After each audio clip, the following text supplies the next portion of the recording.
네, 오늘 소개해드릴 물건은요, 서울시 한복판에 임야가 경매로 나왔는데요. 감정가 27억입니다. 전체 토지 면적은 5,800평. 근데 유찰이 여러 차례 돼서요, 현재 최저가는 3억대까지 내려와 있습니다. 물론 아시겠지만 서울 주변으로는 여러 가지 규제 사항들이 있기 때문에 개발이 당연히 어렵겠죠. 자, 어떤 이유로 유찰이 되고 있고, 자, 이 경매 물건은 왜 나오게 됐는지 그 이유를 파헤쳐 봤습니다. 저 같은 경우는 경매 물건 보다 보면은 이 경매 물건이 근저당 설정에서 임의 경매로 나오면 사실은 뭐 알아볼 필요가 없죠. 담보대출 이자 못 내서 나오는 거죠. 근데 대부분 강제 경매 또는 공유를 분할을 위한 경매의 경우에는 그 사연이 있거든요. 이런 사연을 제가 좀 연구하고 파헤치는 거를 좋아합니다.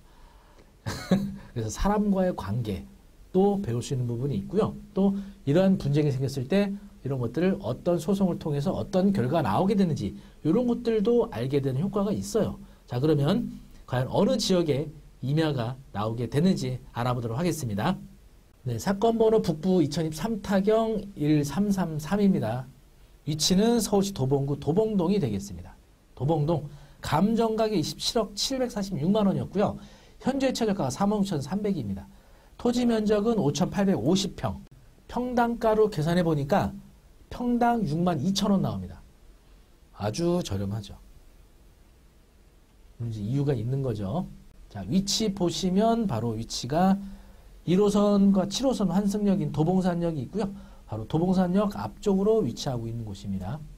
보시면 뭔가 시설물이 있죠. 감정평가서에 있는 물건 위치고요. 아까 지도 보여드렸던 그 위치고 토지이용 계획 확인서 보시면은 자, 이 물건이 이렇게 유찰이 많이 되고 있는 이유가 나옵니다. 도시지역의 이제 자연녹지 지역인데 제한사항들을 보시면 당연히 개발제한구역이죠. 여기는 개발제한구역에다가 공익용 산지입니다. 거기다가 비오톱 1등급 저축입니다. 개발은 불가능하다. 이렇게 봐야 됩니다. 그러니까 이제 이렇게 많이 떨어지는 거죠. 물건 명세서에 근데 보니까 지적도상 맹지나 비포장도로가 소재하고요. 지상에 소나무 등 여러 종류 나무 무성하여 숲을 이루고 있고 분묘는 발견되지 않는답니다. 그리고 수개의 벌통이 소재하는 것으로 조사했다고 합니다. 벌통. 감정가를 봤거든요. 감정평가사에 있는 사진을 보니까 이렇게 비포장 도로가 현재 되어 있고요. 양봉교육장이 있더라고요. 양봉교육장. 양봉교육장을 운영하고 있는 것 같습니다. 뭔가 여기서 수익을 내는 것 같아요. 네. 아마 양봉을 하시면서 뭐 이제 어디하고 협약을 해가지고 이렇게 양봉하는 것을 교육하는 사업을 하고 있는 것 같습니다. 자, 등기부등본을 보니까 이게 왜 경매가 나왔나 보니까 채권도 없어요. 거저당도 없고 가압류도 없습니다. 그런데 어떤 이유에선가 소유자가 여러 명이 이렇게 됐어요. 지금 보시면 이 사람 이제 이분은 즉 동일인이고요. 이분도 동일인입니다. 그래서 1명, 2명, 3명, 4명, 5명이 이제 공동 소유하고 있는 겁니다. 그랬다가 이 모 씨에 의해서 경매가 개시가 됐습니다. 사건 내역, 경매를 신청한 사건 내역을 검색해 보니까 공유물 분할을 위한 경매더라고요. 공유물 분할을 위한 경매. 여기 관련 사건 내역에 이렇게 사건 번호 나오는 거 있죠? 이런 것들이 바로 경매 신청한 집행 권원 사건 번호거든요. 판결. 그래서 요거를 조회해 봤습니다. 요 사건이 어떤 내용인지. 중앙지방법원 사건이니까 중앙지방법원에 가셔서 상단에 판결서 인터넷 열람. 2015년 이후 판결문들은 여기서 다 열람이 됩니다. 여기다가 개인정보 이용 동의하시고 여기다가 실명하시면 됩니다. 네, 실명 인증하고 나면 이와 같은 화면이 나타나거든요. 여기서 인사행정 특허 선거특별 요거 클릭하셔야 됩니다. 네, 그 다음에 선고 확정일자 클릭하셔야 돼요. 그래서 이렇게 판결문을 제가 확보했습니다. 2021 갑 545056 공유물 분할. 요 판결문 갖고 공유물 분할한 경매에 든 거죠. 주문에 가서 보시면 별지 목록 기재 각 부동산을 경매에 붙여 그 매각대금에서 경매비용 공제한 나머지 금액을 원고에게 0.108, 피고 B에게 0.228, 피고 C에게 0.232, 피고 D에게 0.211, 피고 E에게 0.211 각 비율 분배하고 별지목록 이 부동산 경매부처. 이게 부동산이 여러 개가 있었던 겁니다. 그리고 원고에게 피고 B는 얼마, 피고 C는 얼마, 피고 D는 얼마, 피고는 얼마. 그러니까 이게 원고의 청구 취지가 여러 개 있었던 거죠. 공유물 분할을 통해서 경매 신청해달라고 요구도 했고 각 피고들에게 어떤 비용도 요구한 겁니다. 근데 지급하라. 그리고 원고의 피고들에 대한 나머지 청구는 기각하고요. 소송비용 각자 부담하고 지양은 가집행할 수 있다 이렇게 돼 있죠. 그래서 쭉 판결을 보시면 이제 청구 취지부터 나오고요. 기초사실 뭐 어떻게 해서 뭐 어떻게 됐고 뭐 이게 왜 상속이 어떻게 이루어졌고 뭐 세금을 뭐 누가 내고 누가 안 내고 공유물 분할 청구를 뭐 해달라 뭐 이렇게 원고 주장은 어땠다 판단은 어땠다 해서 이게 전체 상속세에 관한 이 막 내용까지 페이지가 무려 37페이지입니다.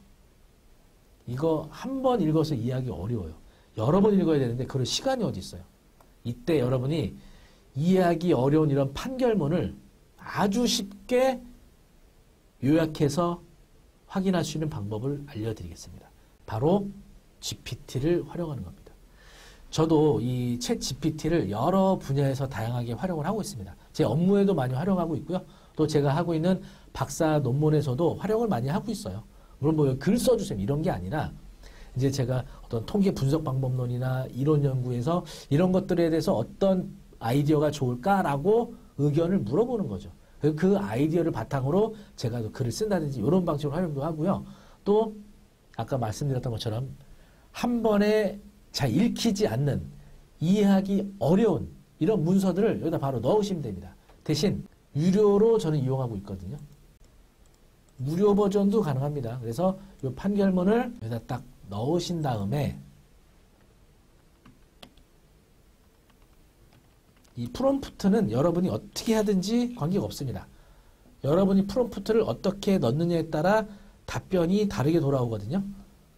그러니까 이건 여러분이 잘 활용을 좀 해보시고 저 같은 경우는 이 판결문 내용을 알려줘. 뭐 이렇게 사실은 판결문 내용이라는 게 심플합니다.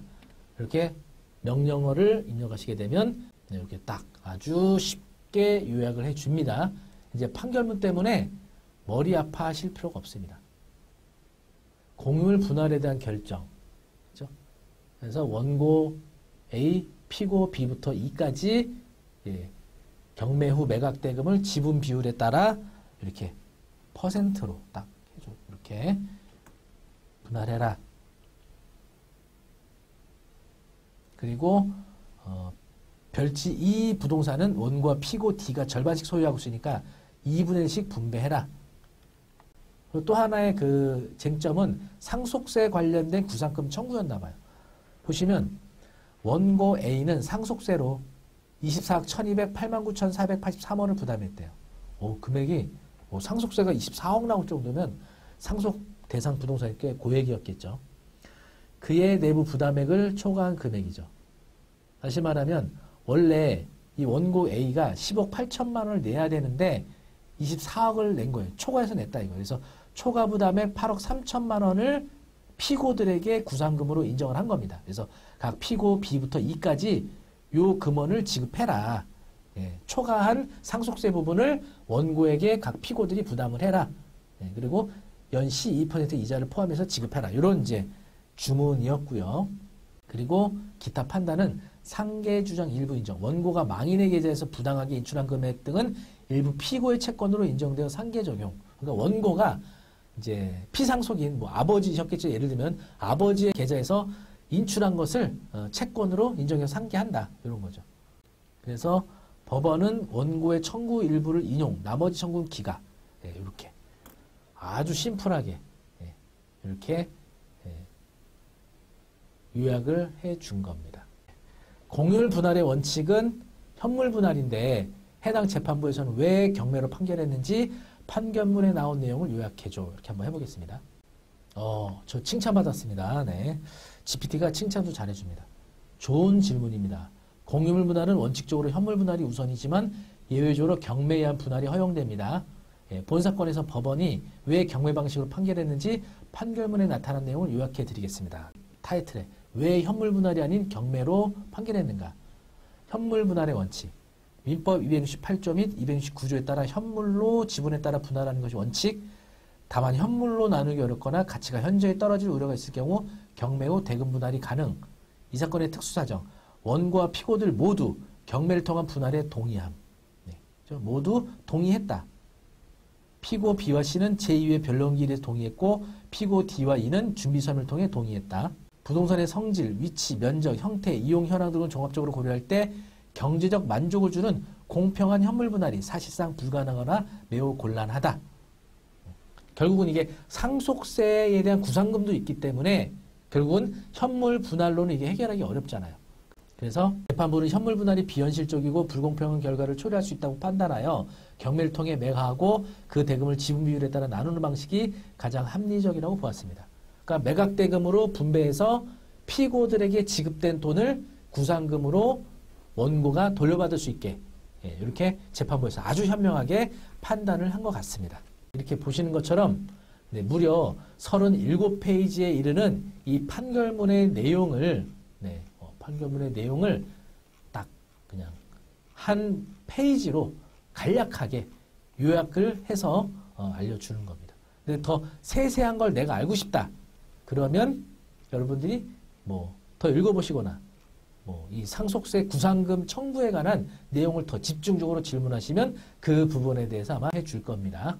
네, 오늘은요, 경매에 대한 물건에 대한 정보뿐만이 아니고 이 경매를 검색하시다가 이 경매에 신청했던 원인이 된 그 판결문을 쉽게 여러분이 이해할 수 있는 GPT 활용 방법까지 알려드렸습니다. 별거 없죠. 그냥 파일을 갖다 집어넣으면 됩니다. 그러면 알아서 요약을 해주는데 프롬프트를 잘 써주시면 돼요.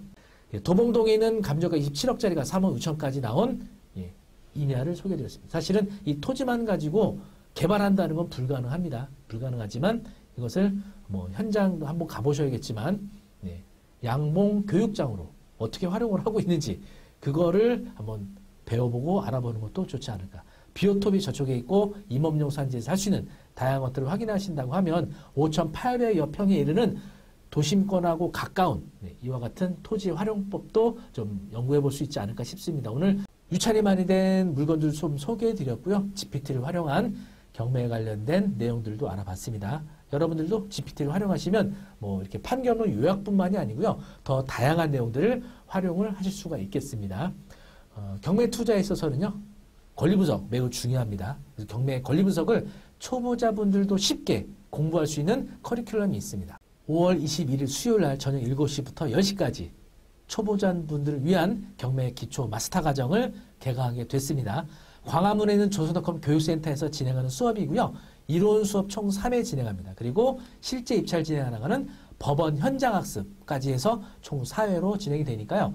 주간에 시간 내기 어려우신 사업자, 직장인분들은 이번 수업 꼭 참여하시기 바라겠습니다. 5월 21일 수요일 저녁 7시부터 10시까지 이론 수업 3회, 그리고 법원 현장학습 1회, 그래서 총 4회 수업 참여하시게 되면요. 경매에 대한 기본 이론 수업, 권리분석, 용어, 그리고 대출, 명도까지 다양한 내용들을 공부하실 수가 있겠습니다. 저와 함께 경매에 대해서 쉽고 재미있게 수강하기 원하신다면 아래 링크 올려드릴 테니까 광화문에서 개강하는 조선닷컴 교육센터 많은 수강 신청 바라겠습니다. 다음에도 더 재미있고 유익한 내용으로 찾아뵙겠습니다. 도움이 되셨다면 구독, 좋아요 부탁드리겠습니다. 감사합니다.